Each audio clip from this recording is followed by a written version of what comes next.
Ala, natatawa ako guys. By the way, may nabili ako kaninang lip tint. For, ano siya, 40 pesos. Kasi may lip tint ako dito. Wait, pakita ko sa inyo. Hindi ko pala gusto yung, alam mo yung ganito siya. 40 pesos lang. Alam mo, wala kasi akong mahanap na lip tint na maganda. Ito yung ganito nga, yung kanya. Parang roll. Gaganon mo. Hindi siya maganda kasi, pag in-apply mo nga, minsan wala, no, ganun. Parang madaling maubos. Compared sa ganito, mas better siya for me. Yung ganito, oh.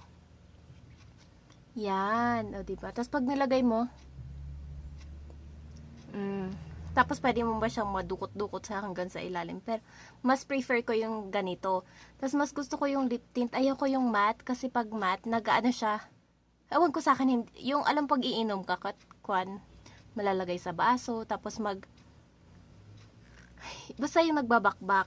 Tapos, alam mo, trinay ko kasi nag-work ako ngayon. Gusto ko maging, maganda sa camera. Trinay ko maglagay dito sa cheek. Parang ano yata to, yung anong tawag doon, yung pangmatagalan. Hindi siya ma-blend dito, oh. So, nagstay na lang siya. Hindi siya ma-blend sa face ko.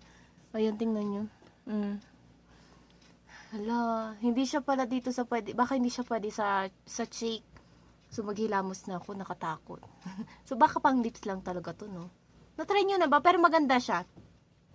Matagal yung color niya, saka talagang nagko-color siya. I love it. Nabili ko lang siya sa igid-igid. Alam nyo kasi, nag-try ako before bumili sa, mamahalin 200 plus yung nabili ko. Pero, ang niya, pagkalagay mo kat, parang nawawala din agad. Kaya mas gusto ko yung mga cheap knife. Pero, syempre, iba tayo ng preference. Ayan lang, pinakita ko lang. Pagkatapos ko maghilamos, ipakita ko kung natanggal na siya. Kasi kinakabahan ako, nag-wipes na rin ako. Try nyo, At tingnan nyo, Dapat pala, diba, sabi, nagsaswatch dito. Tingnan nyo, Hindi siya matanggal. Hindi ko naman alam i-blend kasi, diba, sabi, pag naglagay, i-blend mo. Pero hindi siya, pag nagkalagay mo, nag-stay na siya, hindi na siya yung mabiblend ngay na pag ganon. So, hindi siya yata dito sa pang cheeks talaga. Try ko maghilamos. Bye.